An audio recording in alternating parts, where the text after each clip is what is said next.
This is the part of our service where we turn to our neighbor on either side and we say, good morning this morning. 6 days in, you're going to have to do better than that.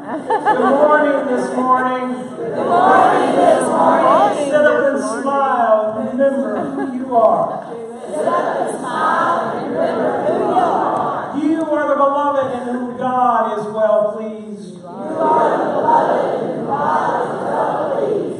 Hush now, the service is starting. Hush now, the service is starting. So it is. So it is. Today is a very special day here for us at the Unity of Pensacola. I said the other evening, I was telling people about, for so many years, I kept hearing about Martha Creek. Martha, Martha, Martha. And I was like, whatever. Then I met her for myself. And I was like, Martha, Martha, Martha. Because Martha Creek is the bomb diggity. Yeah. That's what I'm going to tell you. But what I want to tell you first is a little bit about her professionally. Reverend Dr. Martha Creek, widely known in New Thought, Martha's training approached deep inner work as an adventure with a sense of curiosity and wonder. Ordained in religious science and divine science, Martha has served as Great Lakes Unity consultant, a member of Unity Institute faculty, and is on the board for the affiliated New Thought Network. She has attended Emerson Theological Seminary. She has a master's and a doctorate, the Byron Katie School of the Work, and the Hoffman Institute. She is a Healthy Congregations facilitator and trainer. And what I want to say about her personally, the last few days spending time with her, she is real. She is authentic. You can relax in her presence. Some of us have said we just want to crawl up in her lap and sit there. Because she is so loving and nurturing. But the most amazing thing about this dynamic spiritual being is she tells the truth, and she tells it quickly. We are so honored to have her here today in this service, and then today after the luncheon downstairs that our YOU is putting on, she will be presenting a workshop, which we had a workshop the other evening for leadership here in the church, and we were blown away at the information we received. So if you've made other plans today, you might want to consider by the end of this service in changing your plans and staying to be a part of something absolutely amazing. So at this time, please help me welcome Reverend Dr. Martha Creek to the conference.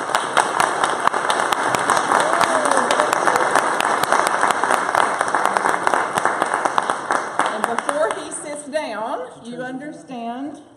Hold on, I got a little minute. I got to turn her on. Let the record show I was turned on. In church on the first Sunday of the year in 2019. And I was turned on long before this moment. Like you, to fulfill a calling. And like the leader that stands before you, I want you to just pause for a minute and to do what we've been singing about and praying about and intending today, to take a bow to this leader, 15 years in ministry, fulfilling a calling when most ministers in all denominations can't make it in field ministry, pulpit ministry, serving thriving ministry for even 5 years. So it's no little thing what you have here in this leader, in this called one. And it's no little thing how you're serving in the body of this ministry as a thriving ministry to make it so that you too then are fulfilling your own calling. And I am here in service to you because my calling is to serve those who serve. So I am here in great joy and privilege to serve you, Jamie, to serve with you, and to thank you for your wise leadership and the stamina, the resilience.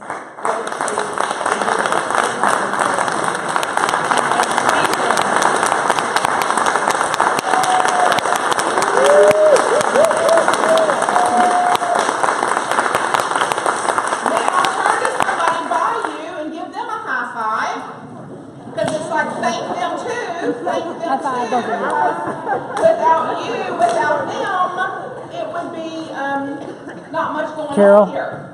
Now, while you're at it, turn back to somebody and tell them, hey, I'm glad you're here today. Now turn back to the same person and say, however, this message is for me. So then as we tune into this, because today's such a powerful day, are you aware of this energy, this auspicious time of the new year? The new year of a possibility that lies before us that is new. And the opposite of old is not young. The opposite of old is new. That we get newer in unity, we get newer. We're saging, not aging. We're youthing. And we do so intentionally. We do so for 100 years. Ahead of the time, if you will. 130 years of affirmative prayer. 130, I'm an accountant, so I round things off. 130 years of intentional, positive, spiritual practices and growth that says there's one power, one presence in all the universe, and it is God, it is good, and it is I am that I am. So I am made of that, with that, from that. And then through practices of prayer, of surrender, of burning bowls, of letting go, of waking up, of coming out of this old archaic way of being that's as old as a dinosaur. Then through surrender practices, purification practices, spiritual practices, prayer, communion, remembering, then I can live this out. And then the power is not in the knowing the principles. We can tout principle all day long. And it will only serve us if we have an embodiment of that principle. That I'm living this out. So it's one thing to say, hey, I'm going to go to a burning bowl and I'm going to write down on my little white piece of paper that I'm not going to blame anymore.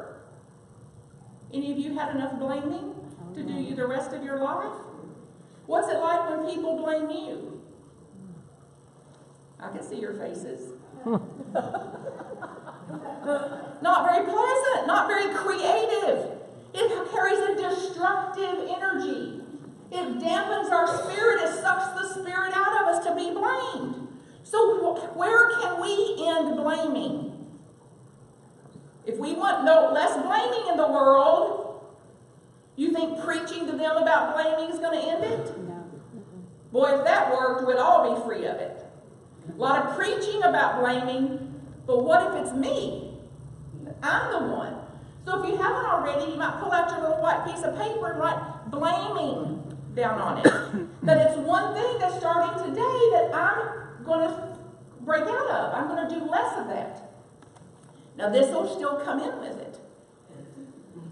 If you hadn't done that, if you hadn't said that, if you had invited me, if you hadn't included me, then can you get a sense of what happened to your spirit just hearing that?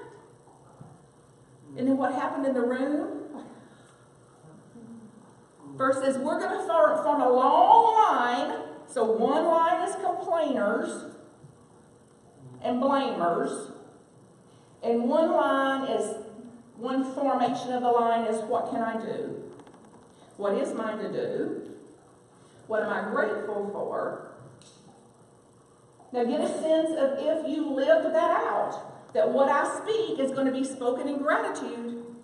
It's going to be spoken in what I have, not what I don't. It's going to be spoken in what I can do, not what I didn't do. Not what they didn't do. Not what they should have done. So this is a little preview of the work this afternoon. And I really invite you to stay only if you've suffered enough. Only if you're ready to enter a portal of a peace that passes understanding. And we can talk this morning about what to do. And then this afternoon is about how to. How to do that. How to break out of some of this 2,000-year-old formations of patterns, of belief systems, BS.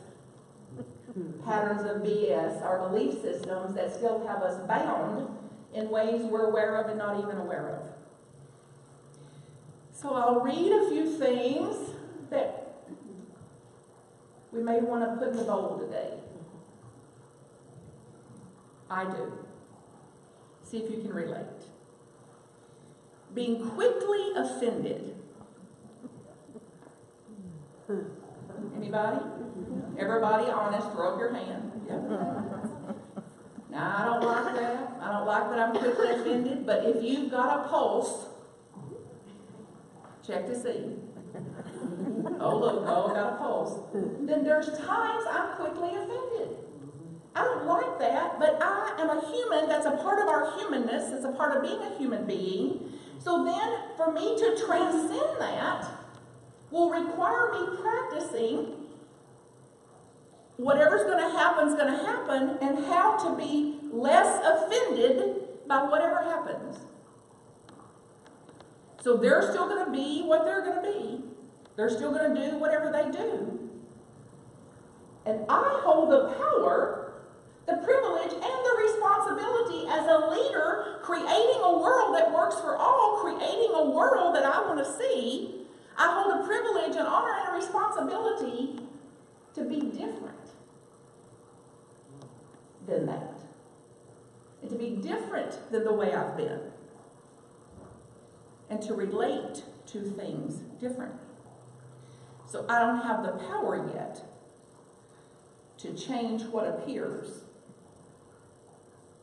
Well, don't you wish you had that power? That you got to pick what's going to happen? We hold all the power in the universe, however, on how I'm going to relate to it. How I'm going to relate to what happens, not what happens. Sensitive. Sensitive. Slow to recover. Hold grudges. Keep score. Some of you are really honest. This is wonderful. It's a sign of spiritual maturity. And we cannot have spiritual maturity without emotional maturity.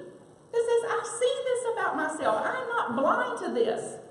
And that we can look at self in this deep and profound ways, minus shame about it. Have you had enough shame to last you the rest of your life? It's not a rhetorical question. Have you had enough shame to last you the rest of your life? Yes. Have you had enough guilt to last you the rest of your life? So it's a way then to look into our humanness, to look into my humanness. So whose job is it to look at mine? Whose job is it to look at yours? But oh, the allure to look at theirs. And to give them their list of what they could improve. Have you noticed there's no listeners? You're welcome. You take nothing away from today but that. There's one that can listen. Sometimes. Guess who? All the power resides there. Underhanded. Now let me tell you, but don't you tell them I told you. You won't tell them, will you?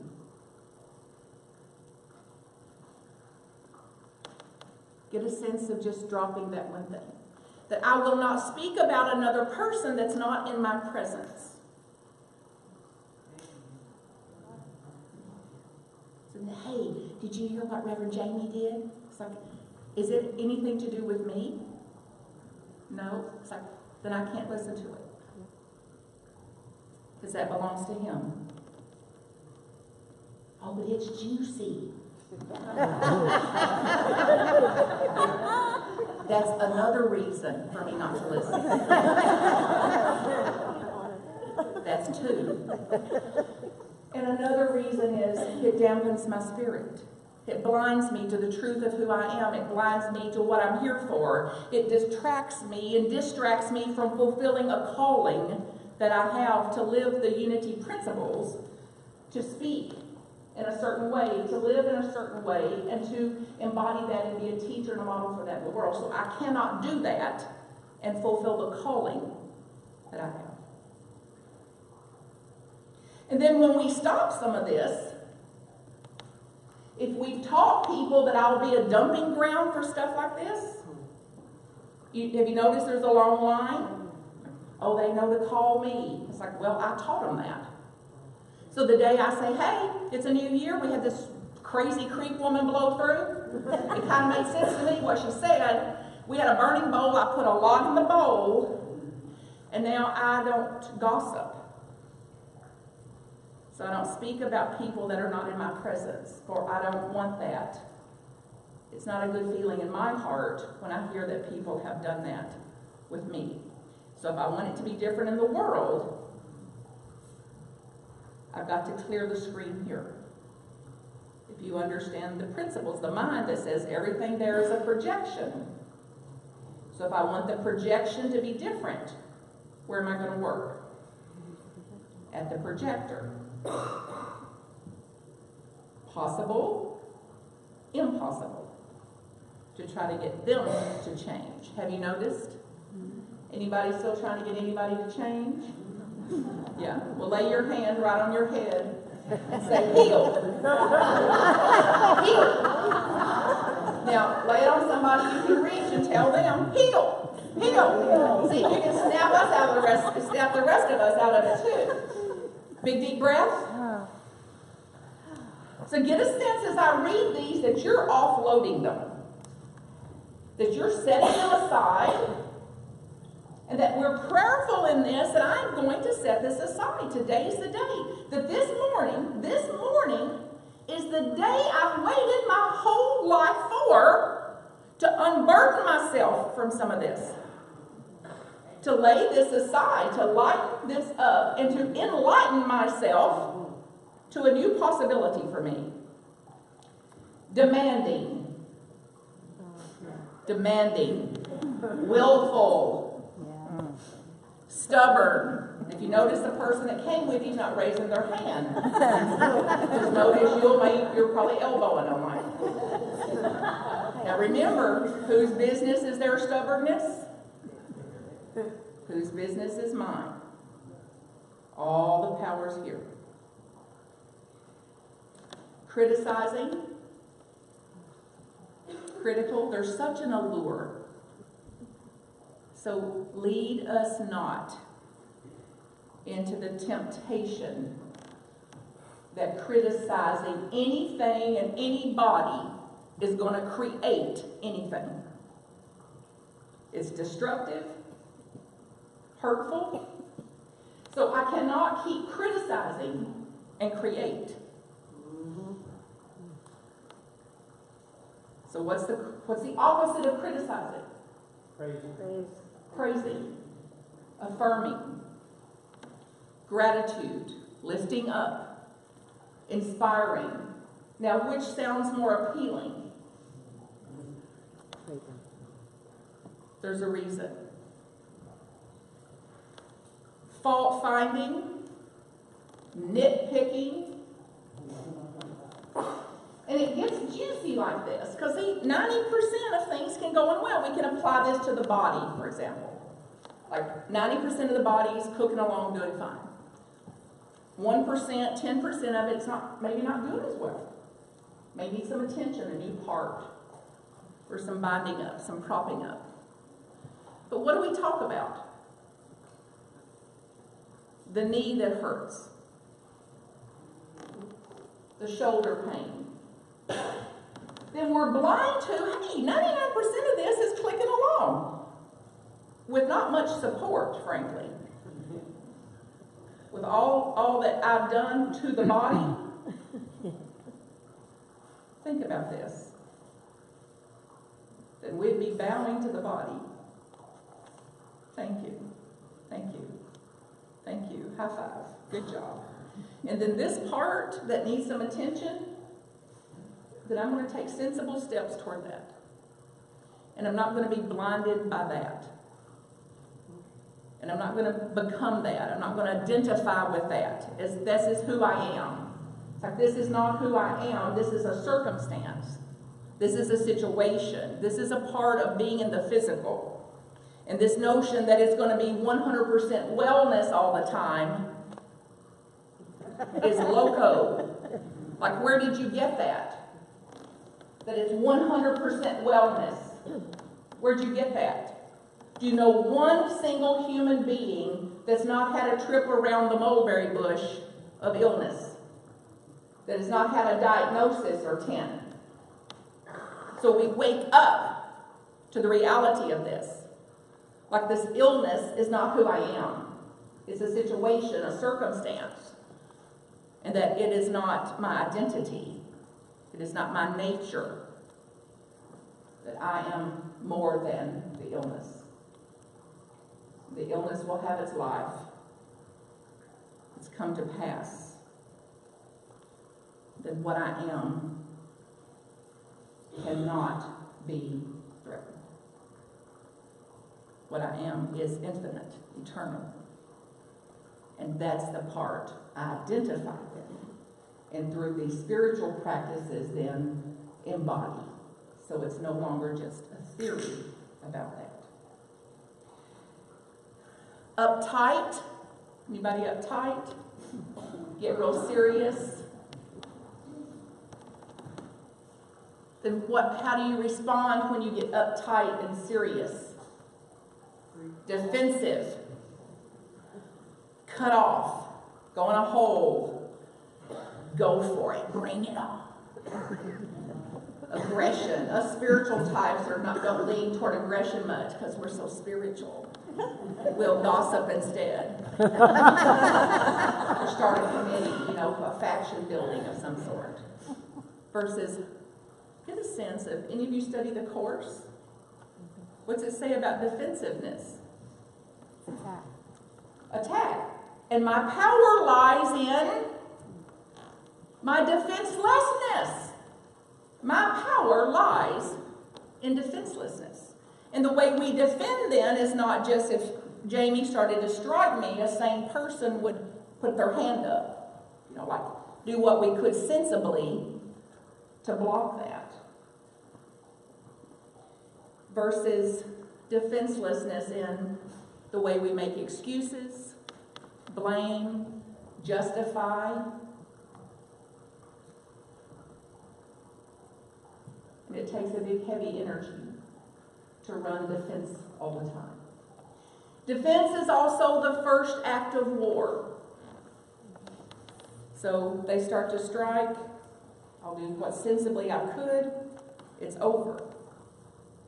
The war is what comes next. So there was somebody with a rope, and the allure for me to pick up that other end of the rope. And there can only be war if there's two people on the end of that rope. So if I want the war to be over, who holds the power to put down my end of the rope? Now they may take their rope and the end of it all the way to the grave. Who does that belong to? I, however, have a choice in the matter. Only if I'm practiced at this. Because our knee-jerk, our instinctual reaction, and you know this from studying your brain sciences, we're just a hair above an animal. And some of us a fine hair. When we don't get our way, or we get triggered, or somebody blames, it's on. And then we regress to that animalistic part of the brain, that small little pea-sized part of the brain that only has a repertoire of 3.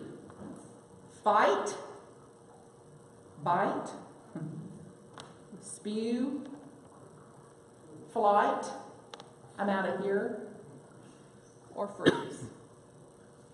That's it. So if without practices like this, and without purposeful action toward this, We cannot and will not evolve, even though we have a large capacity for this. A neocortex, a creative force, innovative, critical thinking, rationale, that's seldom ever exercised if we don't come out of this knee-jerk, instinctual reactivity when we don't get what we want. Okay, you got a sense of it? So think about that as we move into this day, of what you're actually willing to surrender. To say, I've had just enough of that. I'm awake more this morning than I've ever been to the heaviness of that. And this altar that I'm sitting at, this altar that I stand at, this altar here today is where it's all to be laid. So then it's burned through alchemy, through intent, through prayer, and through ritual, through ceremony, that I'm surrendering this, that I'm going to unburden myself. I'm doing this for myself, for my own life. I'm doing this to fulfill my calling here and who I've come here to be and to get back in integrity with myself. I'm also doing this so I will not hand this off to the next generations. That I will not be party to handing down what's been handed down for the last 2,000 years. That I'm going to be the circuit breaker for that. And that I'm going to create a new way of being, and I'm going to contribute to a conscious evolution of a species that holds an unlimited, infinite possibility of evolution, and that I'm going to consciously create in that place. Now get a sense then of having done that, of being free, less affected by the blaming, less affected by the criticisms, aware, embodied, practice in this new way of being, and get a sense of what it would be like to be these things, the other polarity of mind. Resourceful. See if you can get a feeling about it. See if you can sense being that. Being resourceful. You've had to be resourceful in your life. You wouldn't be here. We in New Thought are pioneers. You couldn't have made it here if you didn't have resourcefulness. Get a think, just activate that today. The reality of your own resourcefulness.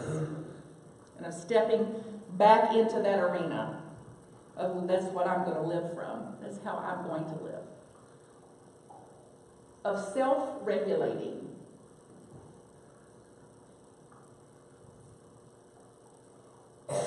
Stabilizing my own pulse. Doing my own deep breathing instead of trying to stabilize theirs.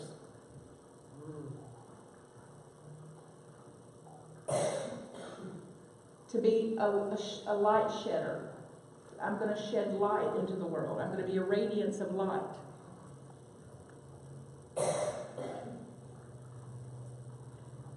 To be more resilient. To have more stamina, an uncommon stamina. And to be uncommonly motivated. Even with the inertia of this old way and the inertia of these old animalistic patterns. That I've got the stamina, uncommon stamina and uncommon motivation to break out of that, to transform that, to transcend that, and to live whatever days I have left out as that, in a new way of being. To be more sensible. Sensible. What a sensible person do in this situation? What would sensible action look like for me right now? To be purposeful. On purpose. So then whatever is in front of me, I'm going to measure it based on, is this moving me in the direction of my own goals? Will this move me? Will this advance me in the direction of my own life's mission. Mine is to serve those who serve. So the things that I do, the things that are on my schedule, are for that mission. And my vision, and I believe, and you've heard it from others, probably Edwin, I want you to be co-inspirators with me to get our teaching to the whole of the planet. That is my vision. So then what I do is going in that direction of how to take this teaching, these principles, into the whole of humanity, one way or the other. So, can you join me? Yes. So, close your eyes a minute. And say to yourself, I claim a blessing. I claim a blessing. Thank you for this blessing. Thank you for this blessing. Thank you for the blessing of this teaching. Thank you for awakening. I'm aligned in the teaching. I'm atoned. I am at one with divinity. I'm at one with Source. And I go forward, awake, aligned, and aware of this truth. And so it is.